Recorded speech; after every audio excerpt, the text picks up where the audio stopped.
Today, as the G7 summit kicks off, and US President Donald Trump has began his visit with a meeting with Canadian Prime Minister Mark Carney. Carney welcomed the president, saying that the G7 is nothing without US leadership, and thanked Trump for his personal leadership. The two leaders also began discussions on trade. Trump said a US-Canada trade deal is achievable, but added that he has a tariff concept and that he is a tariff person, while Carney has a more complex idea. The comment comes amid broader trade frictions hanging over this year's summit. On the other hand, Trump reportedly declined to specify conditions under which the US would intervene on the Israel and Iran conflict. Instead, he called on Iran to talk immediately about its nuclear program, declaring Iran is not winning this war. Trump also repeatedly claimed that immigrants are being deliberately placed in American cities to boost Democratic votes while at the summit. This comment has not been backed up. Trump has also complained again about Russia's expulsion from the G8 following its 2014 annexation of Crimea, blaming Barack Obama and former Canadian Prime Minister Justin Trudeau. However, it was ex-President Stephen Harper who was in power back in 2014. He claimed that they wouldn't have the war right now if Russia were in and if he was president 4 years ago. Trump is now expected to hold a series of meetings, including a brief pull-aside talk with German Chancellor Friedrich Merz and a later meeting with British Prime Minister Keir Starmer as G7 leaders gather to tackle trade, security and global stability. Well, of course, this comes in the wake of Middle Eastern tensions, but trade is something that is set to be discussed heavily. Tensions between the United States and Canada have flared after Trump's tariffs, not just Liberation Day tariffs, but specific tariffs on things like lumber, aluminium and steel, as well as tariffs that were announced before he took office for a second time relating to the flow of fentanyl into the United States. This relationship is one that Mark Carney set his election campaign on. His stance on Trump and the US after those tensions and comments relating to Canada being the 51st state of America seems to have subsided, with a warmer relationship between the two present at an earlier meeting in the Oval Office. Now the two speaking to media before taking their conversation to a more private setting. Those discussions, we believe, still underway, but we will of course bring you updates as we get them. The geopolitical situation is also a tense one. Ongoing conflicts in Eastern Europe, the Middle East, with Israel and Hamas, and also Israel and Iran. We are now joined by our executive editor of NewsX World, Megha Sharma, who is joining us from Banff, Alberta. Megha, we heard from Trump and Carney as they spoke to media before taking their conversation to a more private setting. What can you bring us about those comments that were made by both leaders in front of the media? Now, of course, very interesting commentary coming in from the US President Donald Trump. Was it expected? Perhaps so. It's also noteworthy that the US President has said that he will not be signing a joint communique on the Israel-Iran conflict. He has been saying that there needs to be dialogue and de-escalation from both sides. He has time and again pushed for a ceasefire to happen, a deal to be cracked between Iran and Israel. And while the G7 nations, the 6 of the G7 nations have spoken at length about how the Israel-Iran conflict is going to be the focal point amongst the other issues that are going to be discussed at the G7. The Trump's reluctance to speak about this, discuss this, is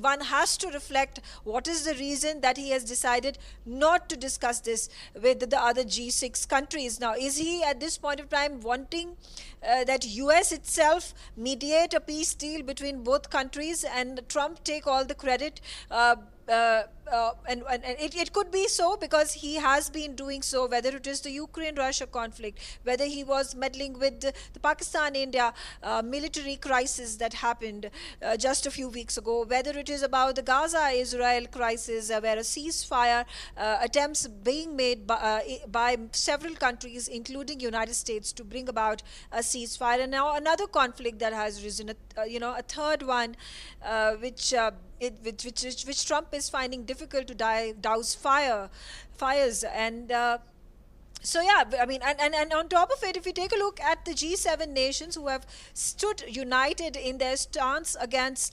the nuclear program that has been pursued by Iran, it goes on to show the support, the solidarity they show with Israel. But once again, it looks like Trump is seeking to gain all the credit, and his very strong, straightforward statement that he will not talk about Israel and Iran at the G7, even as their conflict continues to rapidly escalate. And this is to the detriment of Iran and Israel. Several civilians, like I said in the past, have been killed in these brutal strikes and counter-strikes between both countries. Yes, and Mega, during his short press briefing with Mark Carney there, as the two leaders embraced and discussed some topics, Trump said, "I am a tariff person." And he said that tariffs are what he does and what he will continue to do. How important is trade heading towards further bilateral and potential trilateral meetings at this summit? Oh, it is the most important conversation that Trump is going to have with the other leaders that have been invited, the G7 plus nations that are present at the G7 Leader Summit here in Kananaskis. And why is it so? Because it's not a one-sided desire from the United States to speak to the other nations. The other nations, including South Korea, Canada, European Union, European Commission, we see Mexico, and Brazil, they all are gathering together in a bid to push for a negotiation, a trade deal that is going to be mutually beneficial, more so for these, countries that have had to bear the brunt of increased tariffs from the U.S. administration. And although there has been a pause that the Trump administration has announced that is going to end by July, and the Trump administration, Trump has time and again said that he is hopeful that all these deals with as many as 150 countries is going to be completed before this timeline ends. And again, like I said, there's Japan, United Kingdom, Canada, European Union, India, Mexico, Brazil. All these countries are looking for Trump to roll back the heavy tariffs he had earlier announced he's going to impose on these countries.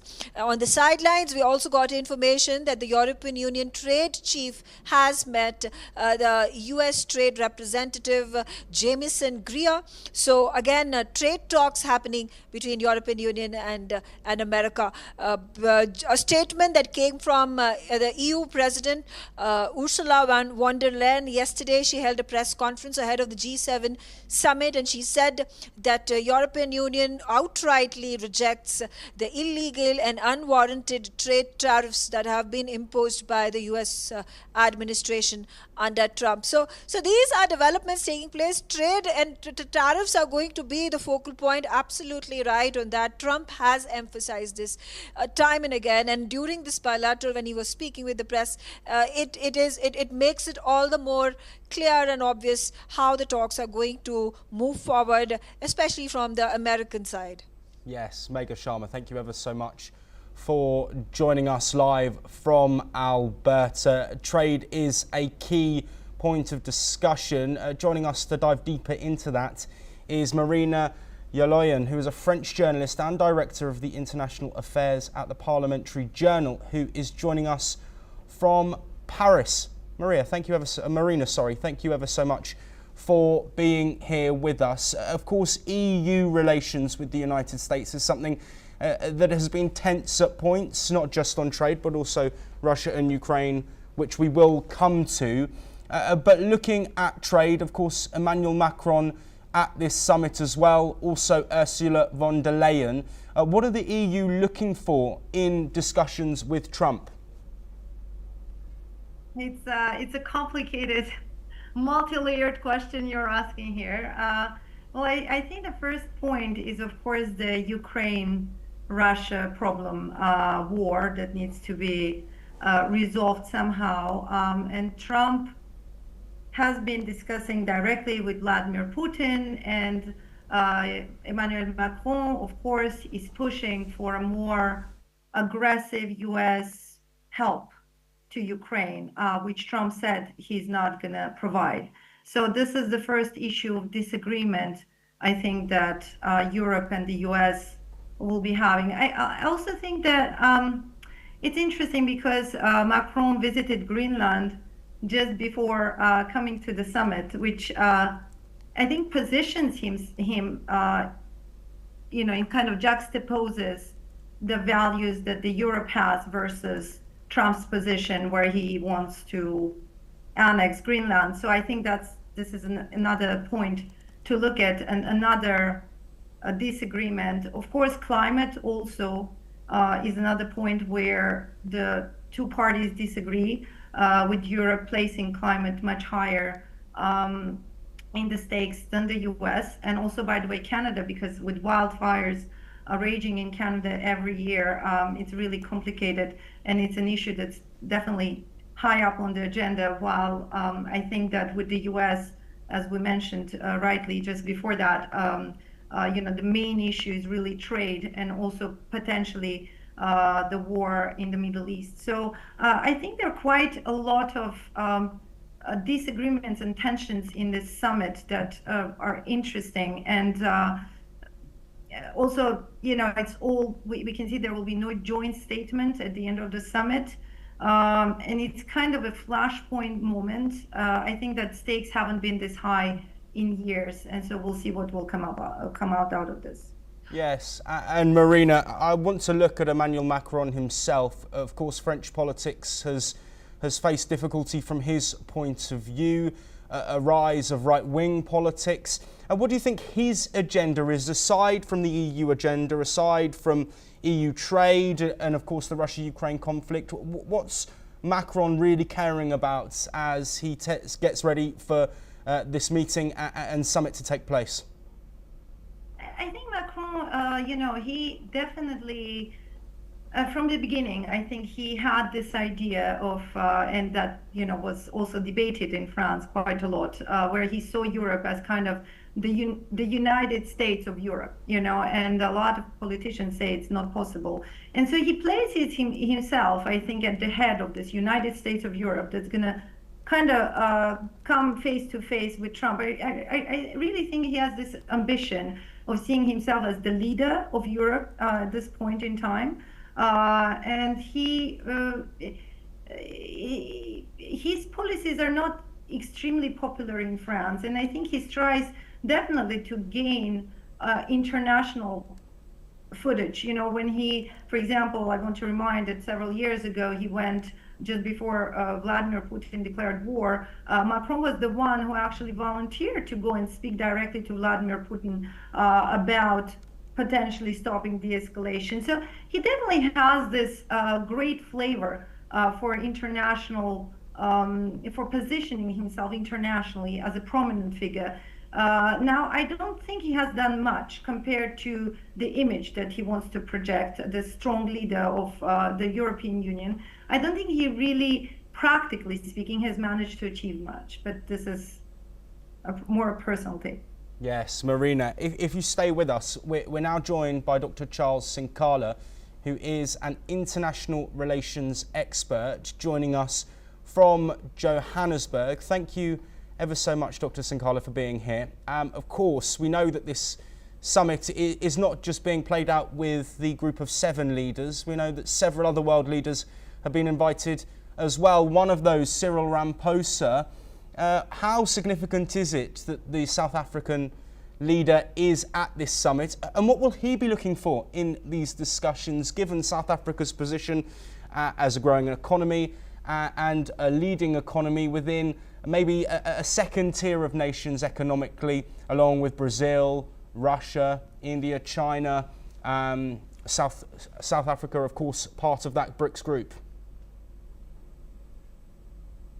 Yes, indeed. I think the representation for South Africa, onto this platform on the BRICS Council has significantly impacted of what the geopolitics happening around the world. As we can see, the recent visit to the United States of America to visit Donald Trump in the disguise that South Africa was going through genocide, white genocide they call it. Essentially is to lure South Africa to the other side of the parties which are not part of the BRICS. And I think this makes a lot of sense in terms of the threat against the dollar, which the BRICS has always indicated that they will have their own currency, which is a counter United States dollars. But the geopolitics as well continues to influence wars, as I've mentioned and heard as well that Ukraine war has continued. We thought that was going to finish long time ago, but it has continued. And we had very much high hopes as well when President Trump went into office that he shall end the war. But we can see the escalation as well in the Middle East, Iran and Israel at each other as well. We need to interrogate these wars who are actually the beneficiaries of these conflicts. Yes, and Dr. Sinkala, we know that Donald Trump met with Cyril Ramaphosa in the Oval Office in an interesting meeting. Cyril Ramaphosa was applauded for the way that he dealt with Trump's approach, showing videos and inciting and suggesting that genocide was taking place in South Africa. How do you think that relationship will be after that previous meeting? I think the relationship has been mended. Politics is about the deceived. I believe we have lost signal with Dr. Sinkala, but thank you very much to him for joining us. We are now also joined by Spencer Critchley, who is a communication strategist who is joining us from California. Spencer, as always, thank you very much for joining us on the programme. We are just showing some live visuals as well currently. This is Ursula von der Leyen, Chief of the EU, with Mark Carney. That will signal to us that this meeting between Mark Carney and Donald Trump has now ended. And Spencer, I would like to discuss that with you. As we continue to play these live visuals, I may need to interject depending on who we see taking the walk towards Kananaskis over the bridge where this meeting is taking place. Spencer, we heard Donald Trump speak about several things. One of them was Russia leaving the G8 as it was then, but he said too much water has gone under the dam. Is this, do you think, another olive branch that he is showing to Vladimir Putin as we expect the Russia-Ukraine conflict to be a point of discussion with Volodymyr Zelensky's attendance? I think so, and as usual, Trump continues to offer nothing but olive branches to Vladimir Putin, and he gets nothing in return. Trump, of course, constantly trumpets his supposed masterful deal-making ability, and yet he seems to know nothing about negotiation. His apologists and administration spokespeople will constantly refer to the book The Art of the Deal, which was ghost-written for him and is essentially a work of fiction. His actual career in the real estate business and other businesses in New York City was one failure and one bankruptcy after another. And we see the same pattern continuing in office. He seems to honestly think that by being nice to Vladimir Putin and conceding to one demand after another by Putin, that somehow that will make Putin his friend who will want to do nice things for him in return. Spencer, I'm sorry to interject. As I mentioned earlier, we are just bringing you live visuals of global leaders arriving at Kananaskis, at this lodge where the G7 summit is taking place. This is new German Chancellor Friedrich Merz, who has been joined by his partner, Mark Carney, also there as well, welcoming these leaders. Both of these men recently elected as leaders of their country, but both of them vocal on several issues. Of course, Friedrich Merz has known he will be Chancellor despite a brief blip in his political journey. He had to face a second vote to be elected as Chancellor, but he has been very outspoken on the Russia-Ukraine war as expected. Of course, a key pillar of the European Union, the leading economy in Europe as well.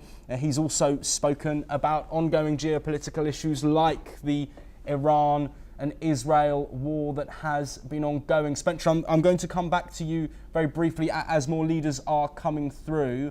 How pivotal is a united front on the Iran-Israel conflict?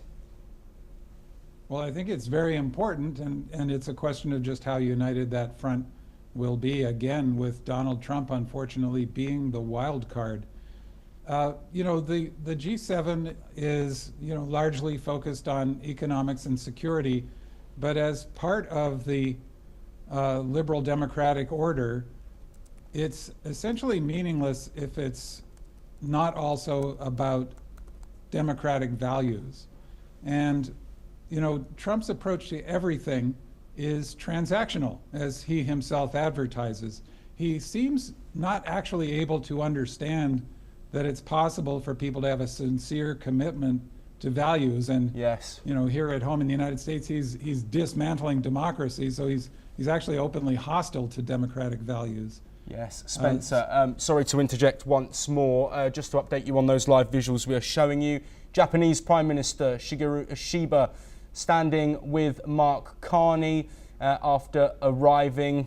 We will, of course, see many world leaders making their way over to be welcomed by the Canadian Prime Minister. The next one here, UK Prime Minister Keir Starmer. Now, we know a conversation has already been had between these two leaders, a bilateral ahead of the official starting of the summit. Bilaterals and trilaterals will continue throughout the summit on the sidelines. Spencer, trade is one of those clear points that will need to be discussed. The UK and Canada have already had discussions on trade. Is it Trump versus the rest, or is there a consensus that these leading economies can come together? Part of what we're seeing here is that Canadian Prime Minister Carney is presiding over a realignment of trade relationships that doesn't necessarily have to include the United States. He's been quite clear about this as well. He's essentially met Trump's challenge by saying, well, if you're going to treat us as adversaries, we will take you at your word, and we'll find more cooperative and more mutually beneficial trade relationships with the rest of us who still believe in the founding vision of all of this, which is that peaceful, cooperative trade relationships benefit everybody more than mutual antagonism and hostility. Yes. So Spencer, even pragmatically... Sorry to interject once more. This is a difficult point for you to have an extended discussion, because we now have Giorgia Meloni, the Prime Minister of Italy, standing with Mark Carney and his partner there in front of the G7 2025 Kananaskis sign. Spencer, I apologise for keep cutting you off. The nature of what is happening now with the world leaders joining means that we're not giving you too much time, so I do apologise for that. Giorgia Meloni, somebody who was invited to Trump's inauguration, seen at points as being a US ally. As we say that, Donald Trump is now walking across to meet Mark Carney once again after they held their bilateral talks. Donald Trump's time at the G7 has been a tumultuous one. In 2018, he stormed out of the summit. Fireworks could be expected. Spencer, I will bring you in. Let's briefly talk about Trump's stance on geopolitics. Are we expecting explosions during this summit in Kananaskis, given the way that Trump deals with tariffs and the way that Trump often provides rhetoric that can cause friction? Well, I think that Prime Minister Carney and the rest are probably doing everything they can to try to contain the risk of explosions. With Trump, of course, we can never be confident that one won't occur. But as I say, I think that what we're seeing here with all of these subgroup meetings, these bilaterals and trilaterals, is the other leaders trying to make the best of the situation through informal conversations and more formal ones, trying to make progress on deals together, whether or not they include the United States. I think that's extremely unfortunate for the United States. And it's actually unfortunate for the world, because you would want the most powerful country in the world economically and militarily to be involved in these kinds of discussions in a harmonious way, not in an antagonistic way. But I think that, whatever the explosions we might see from President Trump, it seems to me that Prime Minister Carney and the others are trying to make them as irrelevant as possible. Yes, as we see Emmanuel Macron, the leader of France, walk in, a very warm embrace with Mark Carney there. Relations between France and Canada, of course, strong. There's a huge French-speaking contingency within Canada as well. There are several alliances, Spencer, the UK, France, Germany, EU nations all aligned, of course, on European issues like support for Ukraine. Canada have been a part of that as well, as we see Mark Carney and Emmanuel Macron walk into this lodge in Kananaskis, signalling the final leader to arrive as they walk inside. Spencer, Canada is, of course, the country hosting this summit. Their position geopolitically with support for Ukraine, differences with the US over trade, but also allied with other nations at the G7 who are in the same position. What will Mark Carney be looking for at this summit? What will he be hoping for leading this summit in Kananaskis as a general political newcomer? Very well prepared political newcomer, and I have to say I'm very impressed with his performance so far, which I guess should not be all that surprising. Former head of the Bank of England and an otherwise distinguished record. Although sometimes, of course, expertise in finance and the bureaucratic aspects of governance does not, in fact, very often does not translate into political effectiveness. But Carney is managing to make that leap quite gracefully, I think. Given all the chaos we've seen, it's quite something to see a mid-level power like Canada emerge in such a really significant and powerful position. And this is the kind of opportunity that opens up when, once again, as Donald Trump abandons the leadership role and retreats into this isolationist vision of America against everybody else. So I think that what we see Carney doing, not just with the G7 members, but by inviting Prime Minister Modi of India, inviting Brazil and other countries, he's reaching out to at least part of the BRICS alliance, and he's trying to construct cooperation and reconfigure that liberal democratic order of cooperation and mutual benefit with these emerging powers. And I think part of his vision strategically must be that to head off any kind of sense of competitiveness certainly within the realm of trade, but antagonistic competitiveness between what's often referred to as the global South and what has traditionally been referred to as the West. I think these... Spencer, I'm going to interject once again. I apologise for doing so. We're bringing you more live visuals as the leaders of the G7 nations in Kananaskis are preparing to sit around a round table within this lodge. You can see there, of course, all of the leaders plus a couple of invitees getting ready for serious discussions that will be taking place on a host of issues, some where the leaders will be aligned, some where there may be friction. Trade is something we expect to be a big sticking point given the US stance on tariffs, but the ongoing conflicts where more alignment is placed. Macron there speaking with Italian Prime Minister Giorgia Meloni. A tense moment in the world, but it seems that the leaders are in somewhat jovial spirits. Of course, discussions have been had between a lot of these leaders over issues including the Russia-Ukraine conflict, trade, direct discussions and group discussions as well. Shigeru Ishiba there, just placing his earpiece in. Of course, language is something that is differing between each country. English spoken by many. Mark Carney, host. Welcome to Kananaskis and the 2025 G7 Leaders Summit. I'm pleased all leaders are here, honored by your presence. In my home province, Alberta, in the heart of the Canadian Rockies. I'd note that we are also meeting on Treaty 7 territory. These are the traditional lands of the Blackfoot Confederacy, the Stoney Nakoda Nations, and the Tsuut'ina First Nations.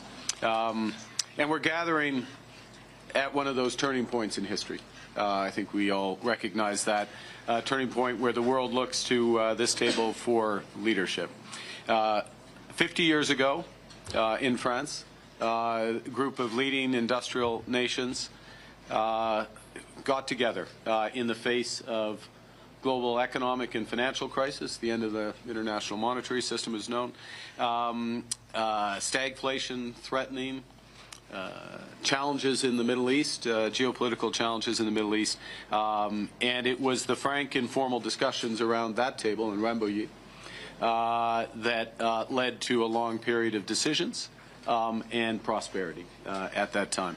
Alors, nous avons de la chance d'avoir le doyen du G7 avec Monsieur le Président maintenant. And then following the fall of the Berlin Wall, the G7 gathered to integrate those countries that had been behind the Iron Curtain of communism and to accelerate the flow of capital and trade to the developing world.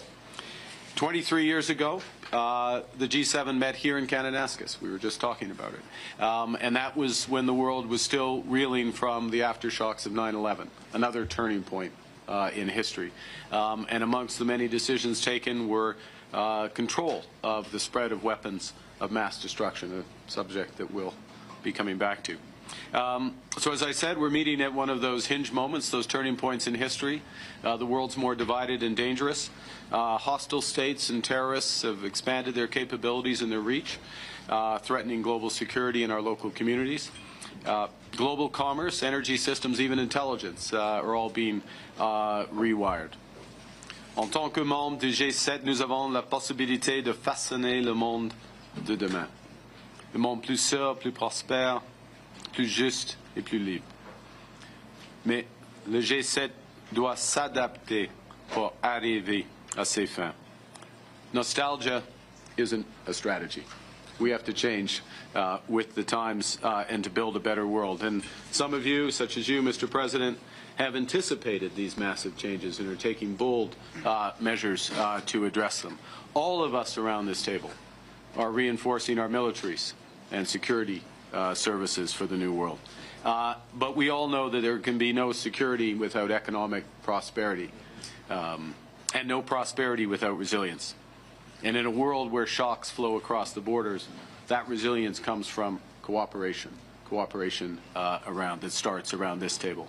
Cooperation that can lead to a new era of prosperity, energy security and critical minerals, artificial intelligence, quantum, combating human smuggling and transnational repression. So we will have open, frank discussions over the course of the next 2 days. We might not agree on absolutely every issue, but where we will cooperate, we will make an enormous difference for our citizens and for the world, and bring the next era of prosperity, I hope, to the benefit of those we serve. Avec tout cela, merci beaucoup aux membres de media. Thank you, colleagues. We have some work to do, which will begin in a moment. Thank you very much.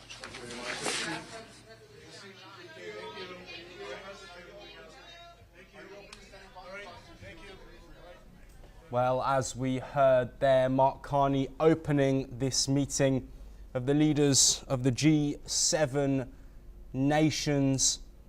Of course, a moment of instability, and Mark Carney making that clear. Mark Carney talking about global commerce, security, all being rewired. It's a situation, of course, of geopolitical instability.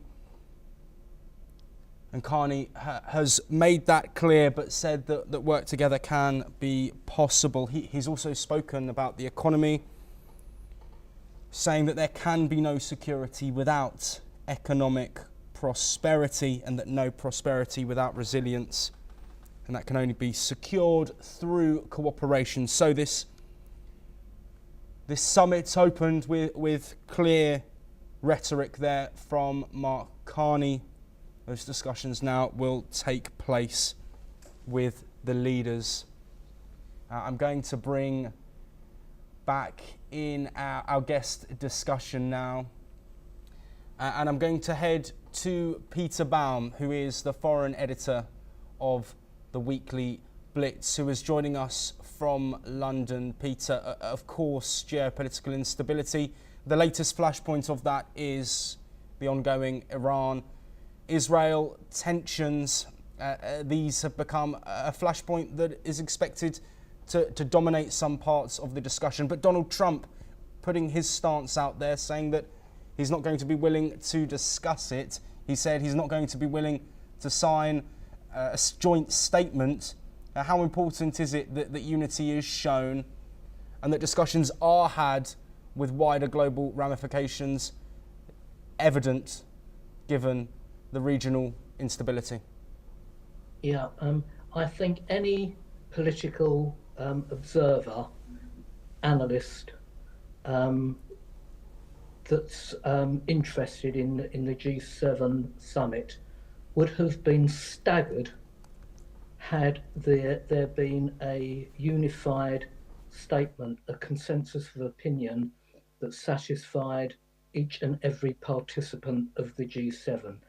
It's clear, or was clear at the outset, let alone the Trump factor, that it would be nigh impossible for this group to come up with a statement that was completely satisfactory to all concerned. And I'm expecting that, as in most summits like this, they will come up with a statement in the days ahead, but it will be, I would assume, a mealy-mouthed statement that really doesn't get anything further down the road, geopolitically or economically, as most of the participants would hope. Clearly, the Iran-Israel issue is at the forefront of their thinking, and herein lies the big problem.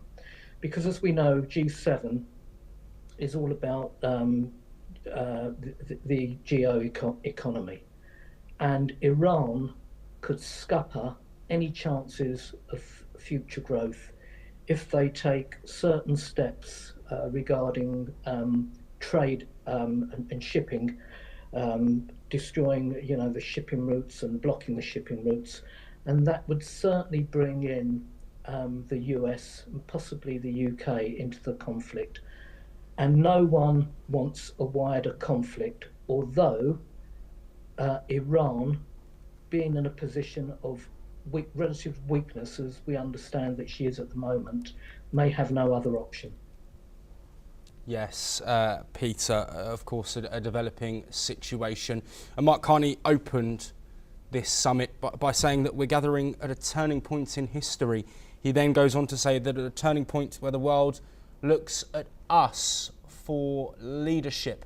you think that's the case with Israel? Their plan and their planned attacks on military and nuclear infrastructure months in the making, geopolitical calls for de-escalation and communication, but Israel's position strong after overwhelming the Iranian military and largely fending off any Iranian attacks. Do you think it's irrelevant whatever the leaders speak about, because Israel will continue with this? As Benjamin Netanyahu said, this operation is potentially going to last weeks.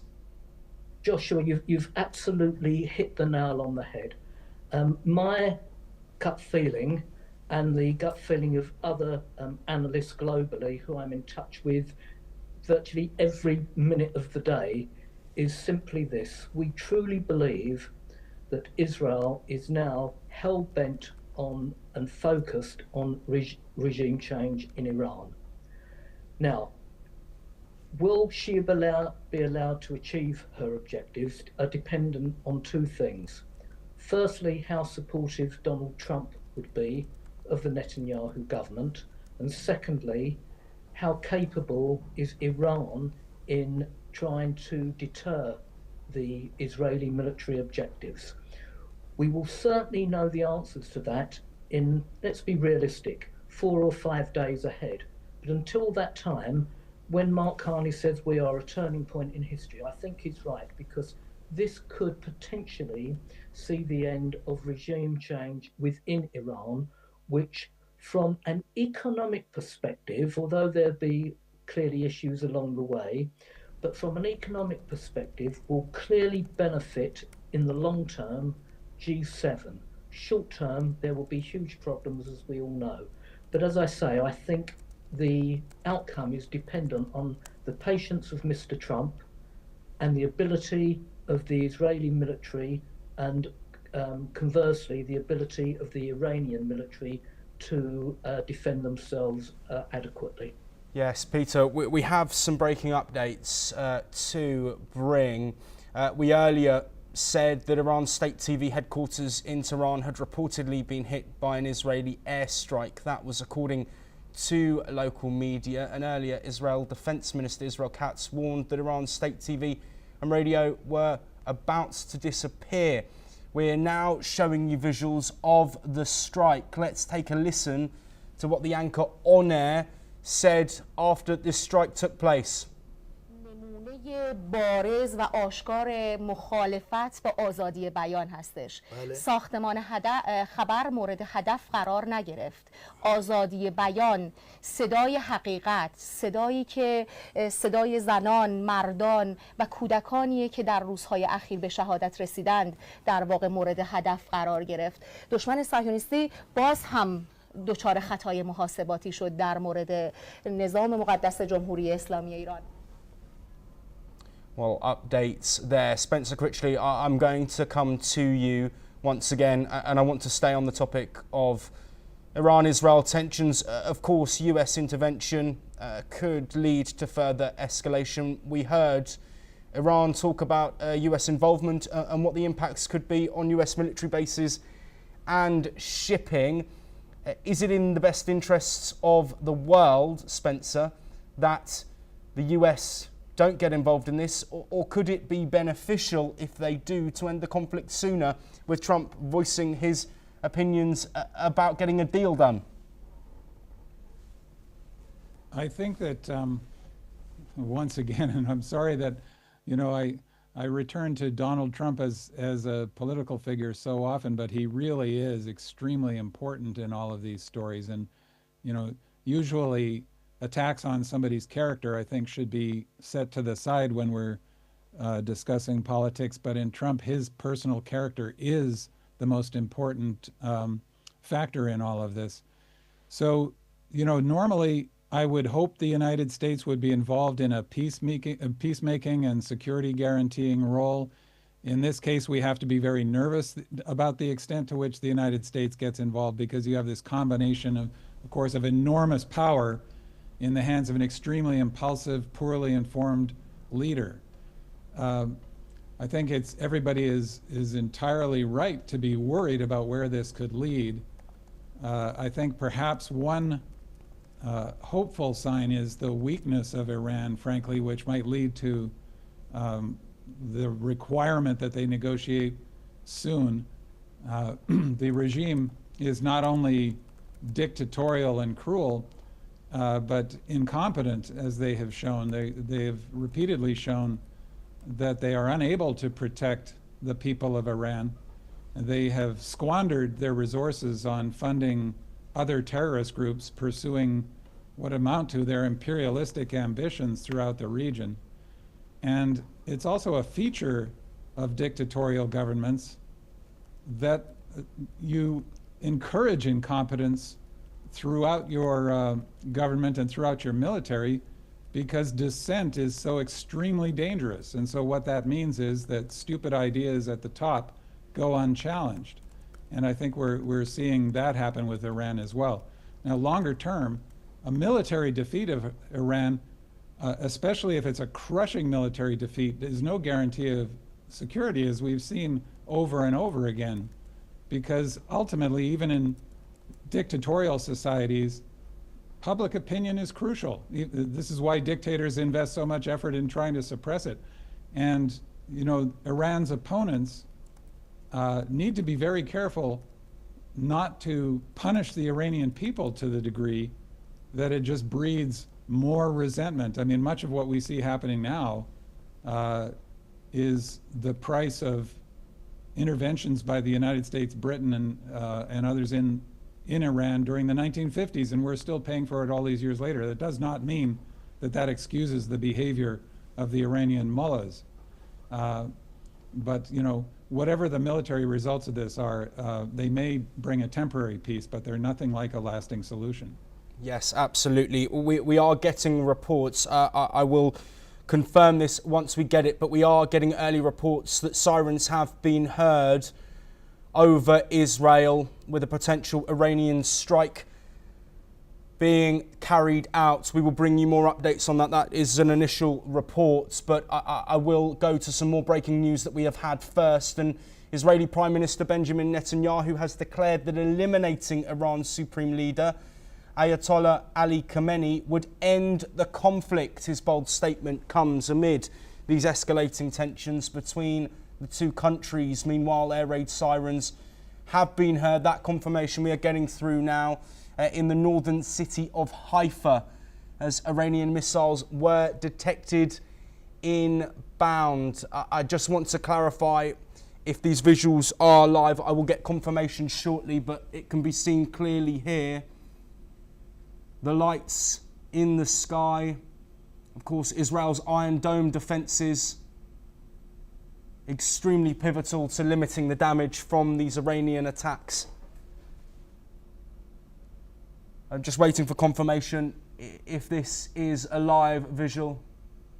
I've had confirmation this isn't a live visual. It's not live, but it's from a short while ago, we understand. This, according to the Israeli army, that updates on further missiles. Peter, I will come back to you as we hear reports there of further strikes. But Benjamin Netanyahu saying that killing Iran's supreme leader will bring an end to this war. This after Donald Trump reportedly vetoed that call. Is this setting the Israeli agenda straight? It is clear that the Israeli government, the Israeli military, is looking to oust Ayatollah Ali Khamenei, and a potential uprising could follow.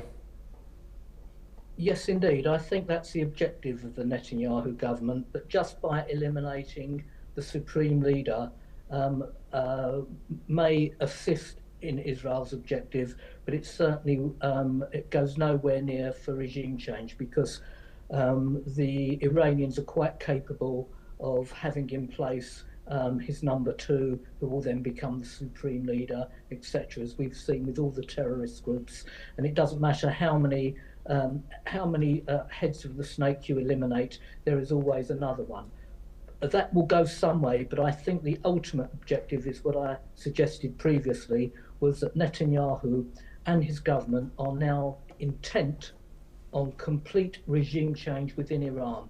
One thing that they do have in their favour, and I think Spencer alluded to it previously, is that there is a huge groundswell of opinion within Iran that is very anti the totalitarian theocracy that has ruled them for the last 50 odd years.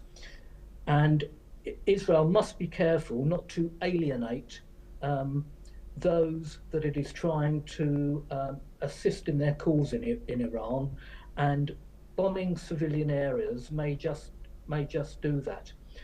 But I think that there is so much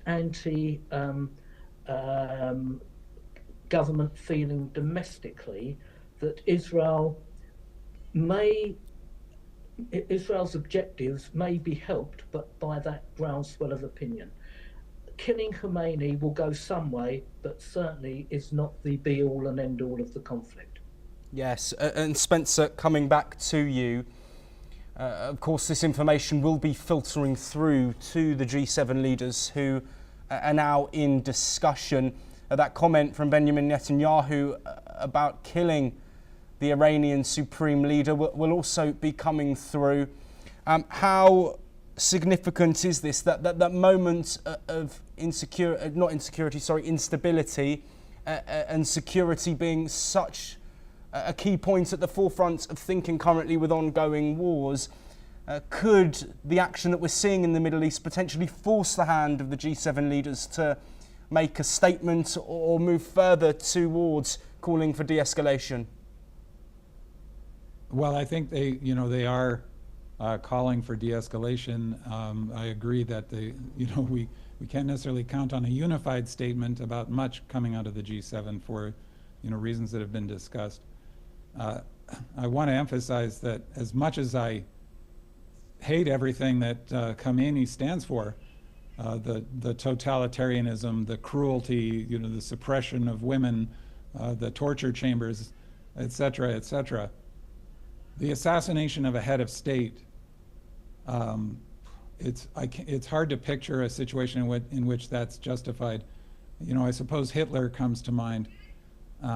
His own generals were trying to assassinate him for entirely understandable reasons. But even if you point to the example of Nazi Germany, many of the German people emerged from that war even after it should have become very clear just how culpable their own government was, and many of the German people themselves who had enthusiastically supported that government and looked out the other way during the Holocaust. But many of the German people, for many years after World War II, considered themselves to be the victims of that war in the face of aggression from the Allies.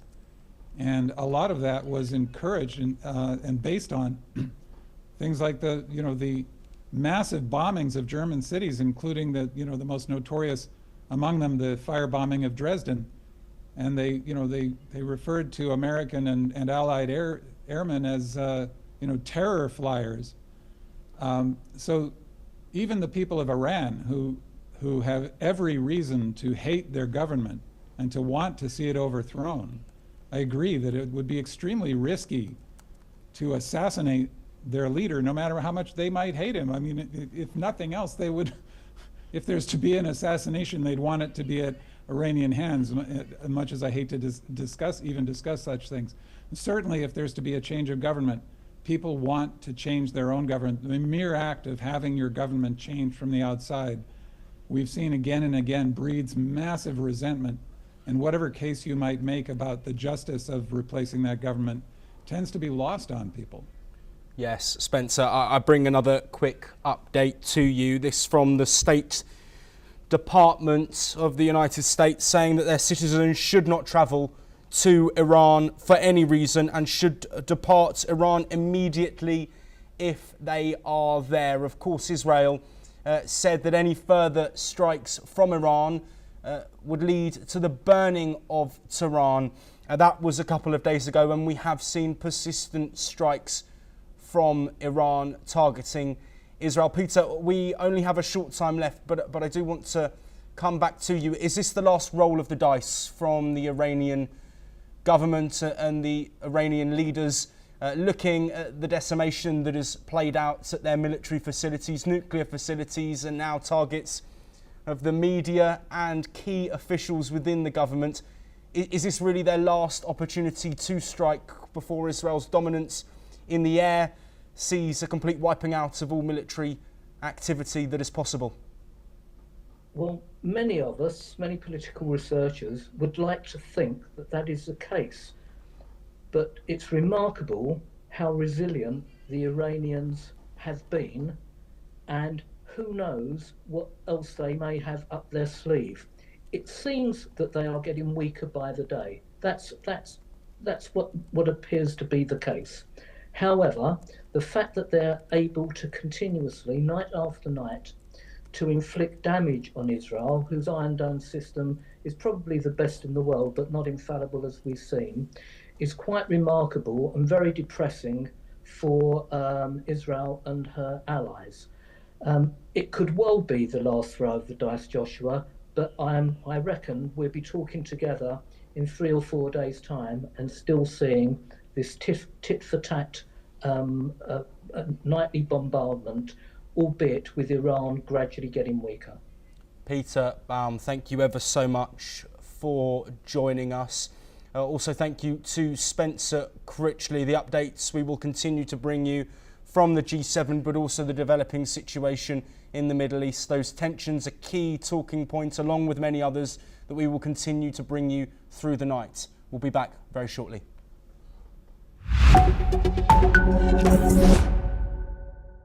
I'm Megha Sharma, and